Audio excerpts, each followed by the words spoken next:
Categorification of perfect matchings. Okay, thank you, and sorry for not being more prepared when we started. Okay, so I'm going to talk about a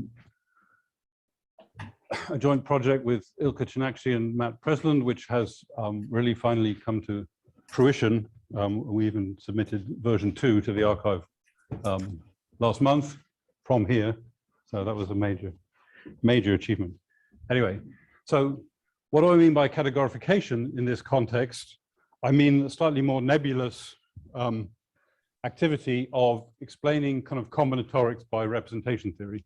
And in this context, the obvious example of this is replacing cluster algebras, which I regard essentially, well, which have a strong combinatorial flavor by cluster categories. And the thing I definitely don't mean is what is sometimes also called categorification, which is this sort of higher representation theory of Ivanov and Ruque and people like that, which is a much more delicate thing. For this talk, what I mean is when we know combinatorially a lot about diamond models and perfect matchings, and I want to try and convince you that these things are really objects in algebra, namely quivers with faces. Okay, well, that's fairly combinatorial as well as algebraic. But more importantly, they're representations. So perfect matchings I'm replacing by representations of some sort of quivers. Okay, and the context in which I'm going to explain this is limited, but in some sense the technology, I think we already have reasons to believe the technology is rather more general. So the context is diamond models on a disk. These sort of pictures are very well known from describing the combinatorics of the positroid stratification of the Grassmannian. This I think would be G37. You can see the 7, but you can't see the 3 yet. And so this is, we have a planar bipartite graph, but it satisfies some consistency condition on the strands, which are sort of zigzag paths on this graph. So the strands, as they're drawn, kind of are off the graph, but really represent their path, which goes from 5 here. Oops, did I get it? Here. From 5 to 7. So you can think of that as a path on the graph, or just a strand in a Posnichov diagram. And dual to this, this isn't a revolutionary observation really, but dual to this, there is a quiver with faces. Faces are oriented cycles in the quiver. The faces are dual to the nodes of the graph, and whether they're black and white tells you what the orientation should be. But the quiver is canonically an oriented thing. So once we've written down the quiver, we don't have to have a convention for what black and white means. The quiver is the quiver. The arrows in the quiver go in one particular direction. That has meaning in representation theory. And so we have a problem we can worry about. I mean, a quiver is represented by, in general, in the simplest cases, by vector spaces and linear maps, which go in the direction of the arrows between the vector spaces. Okay, but this data of the faces is a crucial additional ingredient, which makes this a diamond model in some sense. Okay, so what's the particular combinatorics I want to try to explain? Well, there's this famous sort of labeling rule. Strictly speaking, there are 4 labeling rules, but I'm going to do one of them, and hopefully you can see why. Which is, we look at this strand diagram, we look at, say, the strand that goes from 1 to 5, and we put a 1 in every alternating region on the left of that, and then we do that for all the strands, and we discover, well, at first sight miraculously, but not really, that all the alternating regions end up with the same number of labels. In this case, that number is 3. So that was why it was G37. So the labels I will write in this notation, they are K subsets of the set of labels of the boundary, which really means the boundary arrows in some sense, here of the quiver, i.e. the boundary legs of the bipartite graph. And what is K? Well, the cute way of saying K, I think, the most cute way that I know Matthew likes to say, and I think he's right, is that it's the average increment of the strand permutation of the diagram. So the strand permutation is the thing which tells you where the labels go. So here's a 2, 4, 6 cycle, and then the other one is a also a 15373 cycle. And the increments of those, well, 2 to 4 is 2, 4 to 6 is 2, 6 to 2 is 3, going clockwise around the boundary. So the average of these is 3. Okay. Oh, that's not very good.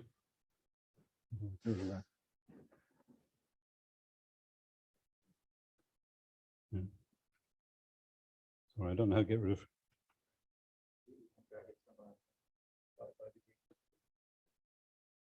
Where would you like me to drag it? Keep moving the wretched. I don't think I can move any further. Oh, can I actually drag it off the bottom?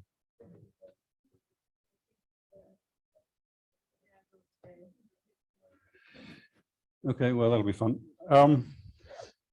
Okay, and so the way you see this really is to think about the necklace. So so it's clear that the labels of the boundary vertices of this quiver only depend on the permutation.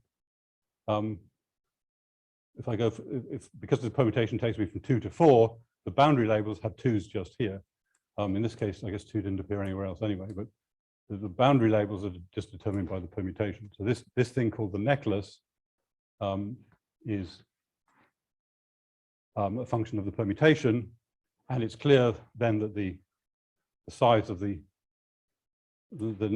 boundary labels, the necklace labels, are this average. And if you cross a crossing, the number doesn't change. So that's what it's saying. So this is as much as anything to draw your attention to this necklace. In principle, there are other labeling conventions, and there's at least one more necklace, which is a reasonable thing to do. I won't be drawn as to which of the two possible necklaces this is, but it's this one. Okay. Something isn't working now.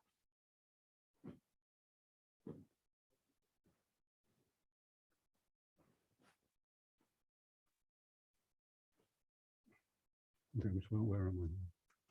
Good. Okay. So what was this combinatorics supposed to do? Well, it was supposed to tell us something about the positroid strata in the positive or strictly non-negative Grassmannian. So the Grassmannian is something that parameterizes k-dimensional subspaces, really by, say, thinking of them as coming from the SLK invariance of k by n matrices. And this coordinate ring is generated by the minors of the matrix. They satisfy some Plucker relations, which I don't care about here. And then the real Grassmannian is defined to be those basically real matrices for which all the minors are non-negative. And the magic thing is that this is a disjoint union of some strata called positroid strata, and you can find out which positroid your matrix is in by looking precisely at which minors are positive. This is a stratification of the positive Grassmannian, and it's a very interesting question to ask, well, what are all the possible positroids?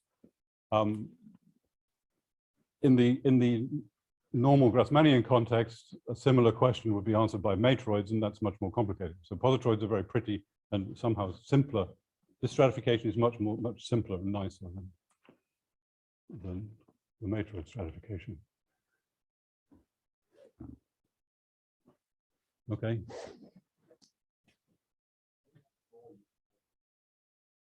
More. Oh yeah.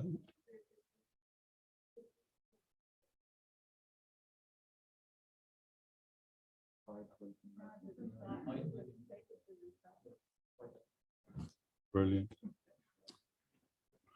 Oh, click where? One.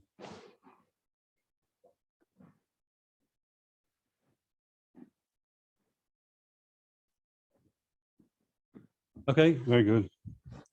So where were we? Okay, so in this language, you can even say what a cluster is without having to say what a cluster algebra is, which is, and in some sense, I guess this is sort of motivating for the development of the subject, that a cluster is a subset of this positroid such that the stratum is parameterized by simply the those minors. So this is a sort of chart. So it's a set of minors. Of course, they have to be in the positroid because they have to be positive, such that they actually parameterize the cluster. And Posnikov's original kind of motivation for developing this, his original result, was that these clusters can be written down as the left source labels of these labels, the sum diamond model on a disk with strand permutation pi. And of course, this already tells you something, that these positroids are parameterized by the permutation. They really only depend on the permutation by the necklace. In some sense, the necklace is minimal in the positroid. So we'll see what this means algebraically later. But then the nice fact, which I think took a little while to sort of digest from out of the way he actually described them, is that this positroid is a set of boundary values of perfect matchings for any diamond model with this same strand permutation pi. And this came up in Karen's talk, but just to remind you that if the strand permutation is uniform, i.e. the uniform permutation with average increment k, constant increment k, then the positroid is the whole thing. But there are lots more interesting cases. Okay, so now I'm trying to sell the fact that we should think about a quiver with faces rather than a bipartite graph. So this is a perfect matching on a bipartite graph. Every vertex is contained in one matched edge. I don't care about the boundary vertices. In fact, I haven't drawn them as vertices because they're not really vertices anyway. These are sort of half edges, really. So every actual vertex or node of the graph is contained in one matched edge, which when we say it dually means a matching is a collection of arrows on the quiver such that every face contains one arrow. And now in this version, I don't really have to fuss about boundary. I mean, tell you how to think about boundary arrows. They're arrows just as well. The other arrow. But they are in one face and not in two faces. That's the only difference. Okay, so that's a perfect matching. What's the boundary value of a perfect matching? Well, it's the restriction of the matching to the string of digons you can make by essentially using the boundary arrows and then adding an arrow in the opposite direction, which represents the path the other way on the face that it's in. Because it's a boundary arrow, it's in one face, so there's a unique path back the other way. And so for here, for example, I've drawn this so that all the clockwise arrows kind of go one way and all the anti-clockwise arrows go the other way. This doesn't have an interior, so there's no sense in which one of these is outside and one of these is inside.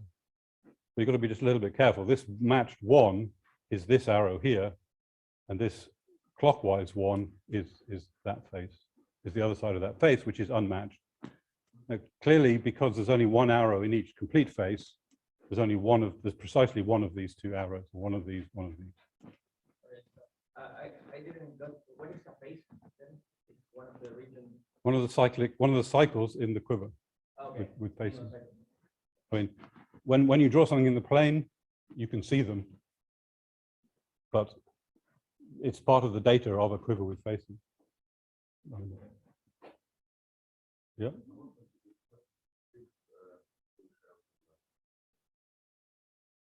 Sorry, say that again.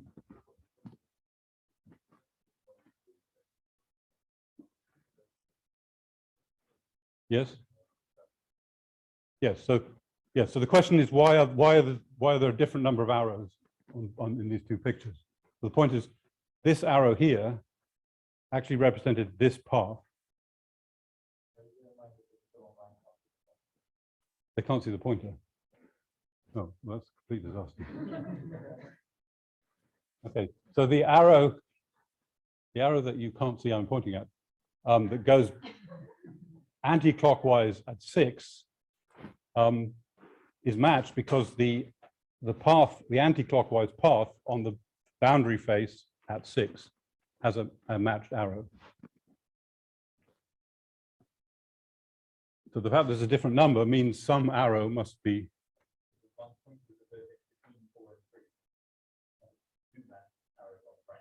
Right, very good.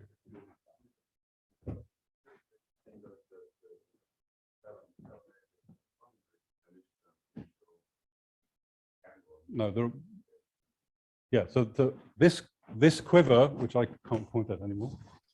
There's a suggestion in the chat that you could use the mouse on your computer to point if you'd like. Do you see that? Yes.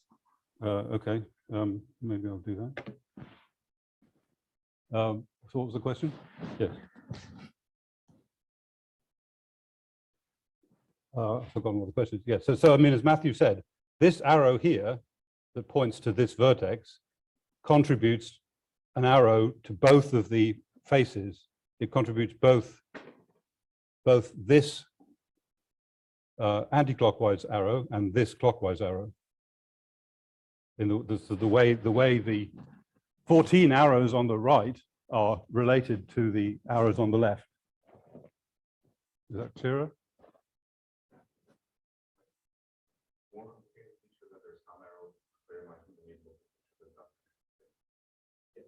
Yeah, sure.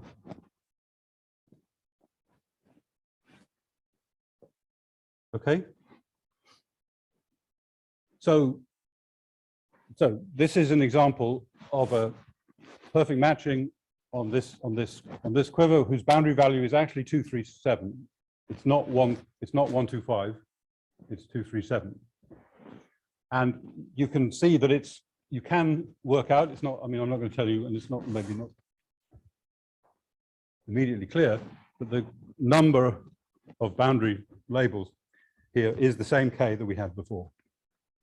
But what is it in this particular case? What is it clearly and explicitly in this case? It is the number of clockwise faces in the quiver minus the number of anti-clockwise faces plus the number of anti-clockwise boundary arrows. So that's clearly a constant of this, and it's clearly the number of boundary labels that we will get. Why it's the same K, I mean, I leave that as an exercise for those who are interested.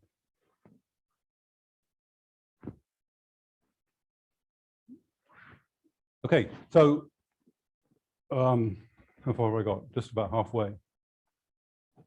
So now I've got to categorify this. So I'm going to tell you 3 algebras which are relevant to saying how to categorify this story about perfect matchings, and then I'm going to tell you how to categorify the perfect matching. So the first one of them is about the circle algebra, which we've pretty much seen now, which is associated to the boundary circle, where we have these 2 sets of arrows.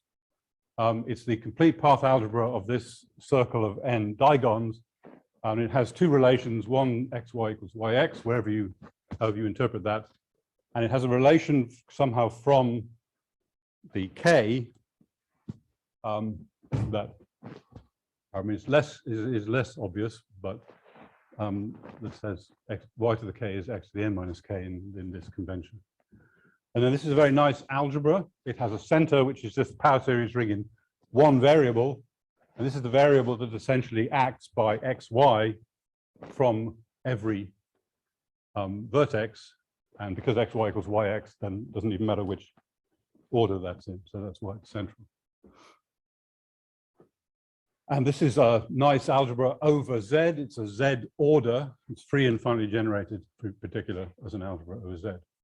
And then associated to this is a category of Macaulay modules, which are C modules, which are free and finally generated over Z. And this is a very nice category. It's what people will call a Frobenius cluster category. In particular, it's stably 2 Calabi-Yau, so X1 in this category is symmetric. And then the point about the relation, well, so the relation is required somehow to make this algebra smaller than what you might think. You might think you're looking at the pre-projective algebra of type A n tilde, but you're looking at some quotient of that. And in particular, the rank 1 modules which are just the center Z, i.e. a free Z module of rank 1 at every vertex, and have the arrows acting as either 1t or t1, and then this label set tells you which ones act as T and which ones act as 1. This defines a rank 1 module, I'm calling here MJ, for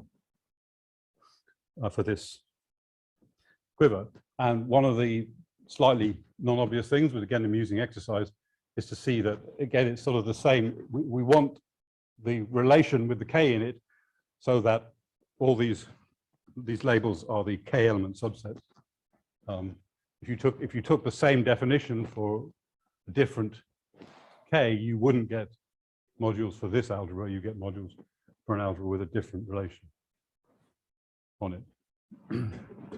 Ignoring that part, these are sort of rank 1 matrix factorizations of T on each digon, if you know what that means.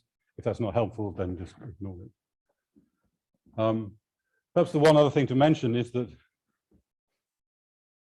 the K here is really coming from how we chose to label the modules, and it was using the same convention that we labeled the boundary matchings when we did them on the previous slide. So here, whatever it is, I decided to call this, to say there are 3 clockwise arrows rather than 4 anti-clockwise arrows. It's the same convention here. But really, the invariant of this module is the actual boundary matching itself. That's canonical, and this rule is this module is a canonical function of that matching. Okay, so whether this is MJ or MJ complement is a matter of labeling, but okay. And then this is sort of one of my joint work with Ben Jensen and Stu-Ping Su. I mean, one of the things we did is we showed that there is a cluster character on this category with values in the Grassmannian coordinate ring, and which sends these MJs to the Booker coordinates delta J. And to be fair, this was just a small kind of tweak of what Geisler-Clerk-Schur had already done, but sort of something that restores the natural cyclic symmetry of the situation. Okay, and then the second thing we need is to do something on the disk. And for that, so that's joint work with Aaron Marsh, which kind of followed, or well, even pretty much parallel this, where we realized that if we define, we can define an algebra called the dimer algebra associated with the disk. It's the complete path algebra now modulo relations that say whenever 2 faces share an arrow, the 2 kind of return paths are equal in that face. Which if you know what a frozen Jacobi algebra is, you can say the faces define a superpotential, and this is the frozen Jacobi algebra. If you don't know what it is, then this tells you explicitly what it is. Okay, and again, there's a central element called T. It acts as at any vertex as the boundary path of any adjacent faces at any adjacent face. And again, all these boundary paths are equal by the relations. So A is a Z order, as C was, and the point of the consistency condition says that somehow every corner of A, every EI, EJ, A, EI, which is just paths from I to J modulo the relations, is a Z module of rank 1. In particular, that means the projective modules are rank 1 at every vertex, and that's what we'll call rank 1. That's what we mean by rank 1. Okay, and then the third thing we want is the boundary algebra. Again, this came up in Karen's talk yesterday. We just look at the boundary idempotence and write B equals EAE for this boundary idempotent, and note that B actually is C in the uniform case for the full Grassmannian, but generally B is not C, but it actually has C naturally as a subalgebra. This is something we proved in this work I mentioned at the beginning. And the restriction from CMB to CMC is fully faithful embedding. And so one thing Matthew proved, in this context, that not quite CMB, which is the cluster category for the full Grassmannian, but GPB, this is Gorenstein projective B modules, that is, in this context, the Frobenius cluster category. It's contained in CMB, but it's usually smaller, It has a cluster tilting object, which is just EA, said abstractly, but what that means in practice is it's the boundary modules of the projectives, A modules, and also A is the endomorphism algebra of B, of T. And so using this, one of the things you can see is that a rank 1 module MJ is in this category. Basically, this theorem above tells you that CMB modules are special sorts of CMC modules. And here we say, well, what about the rank 1 guys? Well, they're the ones that are associated to the J in the positroid associated with the diamond model. So the positroid basically is B modules. And the proof, very quickly, is kind of, in this context, we don't just have restriction to the boundary, but we have the adjoint to that, which is just POM BTM. And from that, we see that every boundary module is the restriction of some A module here. And in fact, what we can show is that the rank 1 boundary modules are the restrictions of rank 1 A modules. So the question is, what are the rank 1 A modules? And the answer, because that's what the talk's about, is that they are given by perfect matching.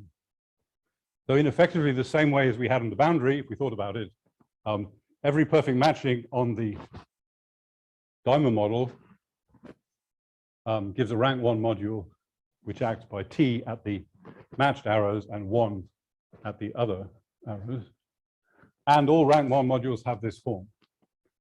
And furthermore, the boundary module here, the restriction of this module to the boundary, which now turns out, which is now a rank 1 C module, well, can be thought of as a rank 1 C module. Strictly speaking, it's better than that, the rank 1 B module, but is this matching? So again, if this helps, these modules are rank 1 matrix factorizations of T on every face of this quiver. So basically the same phrase. And then, well, the natural question is, what are the projective matchings? So what are the boundary modules of the, and in particular, what are the boundary modules of the projective matchings, i.e. the summands of this cluster tilting object that Matthew wrote down abstractly in this context. So as I said, consistency means that these modules are rank 1, so they must be matching modules to some matching. And here's a way of saying what that matching is. It's the arrows, and here's an example. It's the arrows in the quiver that you don't need to use to get a minimal path. I don't know whether I can have time to draw this. So for example, if I start here, there's a minimal path to here. That doesn't pass through the tail. There's a minimal path to here. There's a minimal path to here. But if we want to come back, so now when we come back, we get to a point that we've already visited. So as always, the projectives are sort of start at the vertex you want and sort of flow downhill. And then here, the T's are what you have to do when you come back to somewhere you've already visited, basically. So the question is going to be, well, what are these? Well, it turns out that Muller-Speyer wrote down, for combinatorial reasons, a canonical set of matchings, with the which are given by this sort of which are given by this downstream wedge argument. So I have an arrow, I have a point I there, and I look at any arrow A, and I draw the 2 strands that go through it, and I ask whether I is in the wedge. So the strands can't meet again by Posnikov's consistency conditions. So I just ask whether I is in this downstream wedge, the part here that is a bit greener in my slide than on the screen. Okay, and one of our key theorems in this paper, not the only one, but in some ways one that we've come to really like quite a lot, is that matching is the projective matching. And in particular, if you ask what this downstream wedge matching does at the boundary, it gives you the left source labeling that we saw before. So that means, in particular, that this cluster tilting object, T, that Matt wrote down, is actually the direct sum of the rank 1 C modules given by the left source labeling of the privilege. So that's what this thing is. And its endomorphism algebra is A. Its endomorphism algebra op is A. And B is the direct sum of the boundary labels. So B is the necklace. Or strictly speaking, it's the projective B modules are the necklace. Not the projective C modules, but the projective B modules. And this is the thing whose rank 1 modules are the positroid. So in case you know or remember that there's another necklace, of course now it's obvious what the other necklace is. It's the injective B module. And we know how to distinguish the two necklaces because we know the difference between projectives and injectives.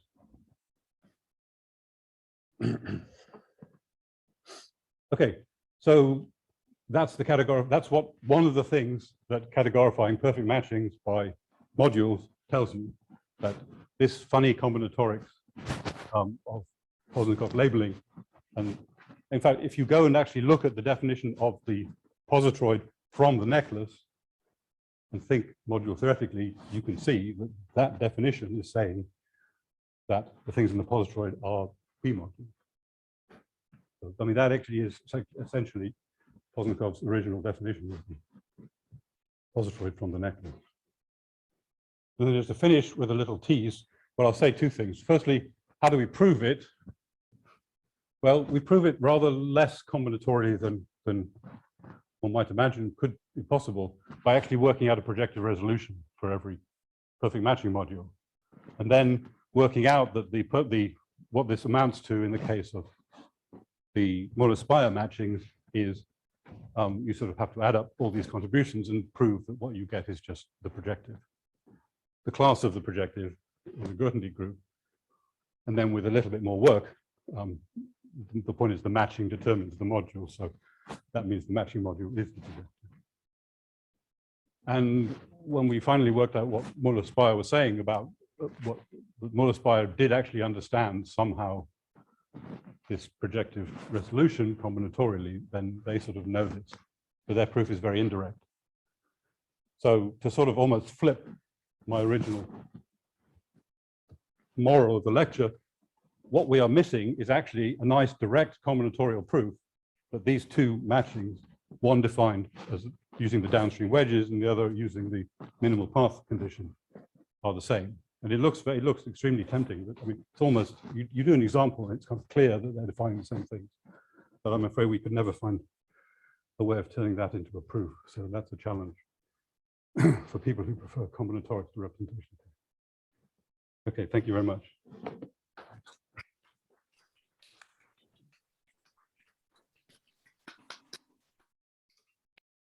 Are there any questions? And perhaps we'll start with questions in the room, if there are any.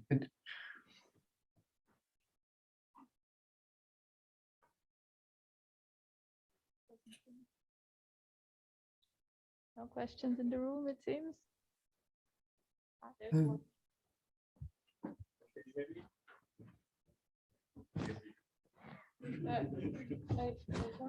Shall I repeat the question? Bethany asks, can you hear me?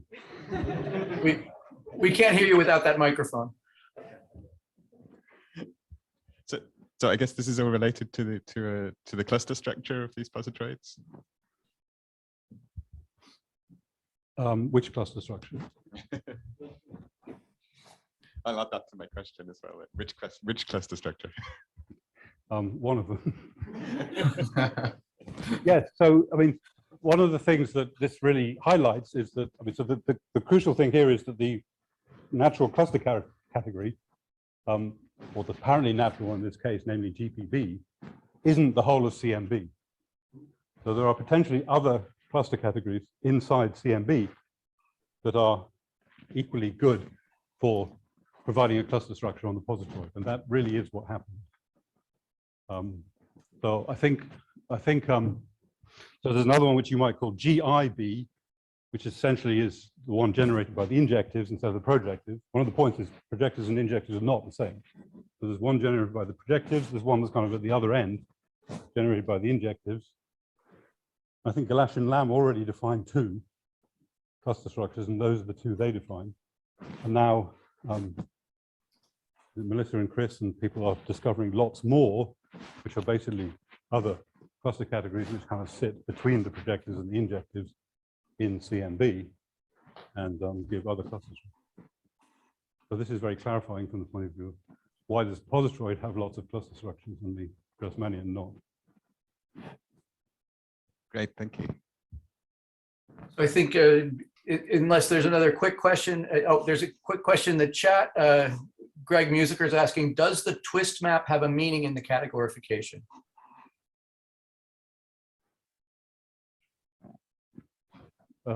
Yes, it's omega. It's the syzygy.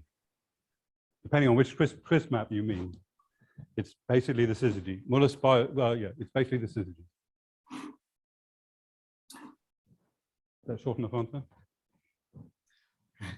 He says thanks. So I think we probably ought to stop questions there. And will there be a riot in the actual room of the conference if we try to start again in 5 minutes? No, that seemed to be the rule yesterday. So that... Okay, let's try to do that. That'll get us to maybe only 6 minutes behind, and we'll catch up gradually. So thanks very much. Start again at 13:51.